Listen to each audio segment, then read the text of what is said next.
Hello అండి అందరికీ welcome to my channel. నాకైతే జలుబు చేసిందండి, అందుకే వాయిస్ అనేది ఇలా వస్తుంది. ఈరోజైతే ఫారం అదేనండి రాసి అంటారు కదా, చికెన్ అయితే తెచ్చారు 1 kg అనమాట. అది మనకి కుక్కర్లో వేస్తే చాలా సింపుల్గా ఉడుకుతుందండి. ముందుగా అయితే కుక్కర్ అనేది పెట్టి 1/2 kg అనమాట అండి. ముందుగా అయితే బిర్యానీ ఆకు అనేది వేసి అది ఫ్రై అయిన తర్వాత పచ్చిమిర్చి కూడా వేయించాలండి బాగా.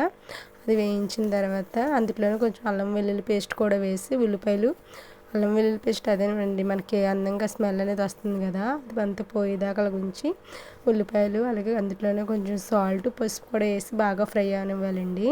అవి వేగిన తర్వాత అందులోనే కొంచెం కొత్తిమీర కూడా వేసుకుంటే చాలా బాగుంటుందండి. నేను ఎప్పుడైనా ఉల్లిపాయలు వేసిన వెంటనే కొత్తిమీర అనేది వేస్తాను, దానికి స్మెల్కి మనకి బాగుంటుంది తినడానికి కూడా.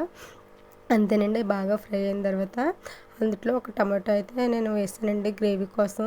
ఒక టమాటా కట్ చేసి అందులోనే వేసానండి. అవి కూడా బాగా ఫ్రై అయిన తర్వాత తెచ్చుకున్న చికెన్ బాగా నీట్గా కడిగి అందులో వేసుకోవాలండి. మనం చికెన్ అనేది అందులో వేసేటప్పుడు మనం వాటర్ అనేది అలా వంపేయకూడదు, చేత్తోనే వేసుకోవాలి చికెన్ అనేది. అలా చేత్తోనే వేస్తే చికెన్ అనేది వాటర్ అనేది అందులోకి వెళ్ళవండి, అంతేనండి. అది వేసిన తర్వాత అలా తిప్పాలి.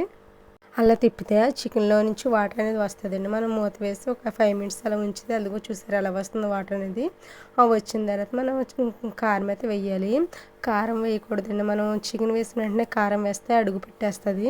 మనం ఎప్పుడైనా చికెన్ వేసి తర్వాత అది మగ్గిన తర్వాత కారం అనేది వేయాలండి.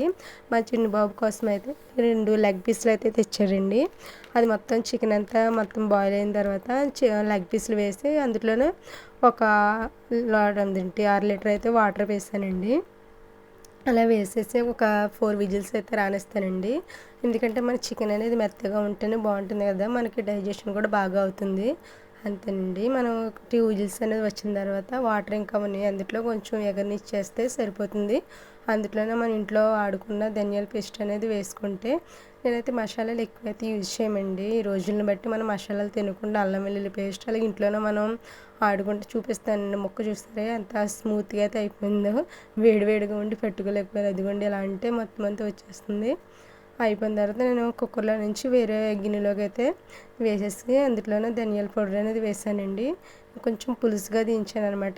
ఈరోజు కొంచెం బగారా రైస్ అయితే వండాను, అందులోకి కొంచెం పులుసుగా అయితే బాగుంటుందని ఉంచాను. అంతేనండి, ఇదిగోండి బగారా రైస్ వేసుకుని వేడివేడి అందులో మనం ఎంత కావాలితే అంత పులుసు అనేది పెట్టుకోవచ్చు, లేదంటే ఇగురైనా పెట్టుకోవచ్చండి. అందులోనే వేసి అందులో లెగ్ అనేది వేసుకుని వేడివేడిగా అన్నంలో ఇలా వేసుకుని తింటే చాలా బాగుంటుంది. చూసారా పులుసు అనేది ఉంచిన తర్వాత గ్రేవీ ఎలా వచ్చేసిందో, పులుసు అయితే కాదు గ్రేవీగా వచ్చేసిందని చాలా బాగుంటుంది. ఒకసారి ట్రై చేయండి. నా ఛానల్ ఎవరైతే సబ్స్క్రైబ్ చేసుకోలేదో సబ్స్క్రైబ్ చేసుకోండి. చాలా థ్యాంక్స్ అండి అందరికీ ఇంతగా సపోర్ట్ చేసినందుకు. Thank you so much.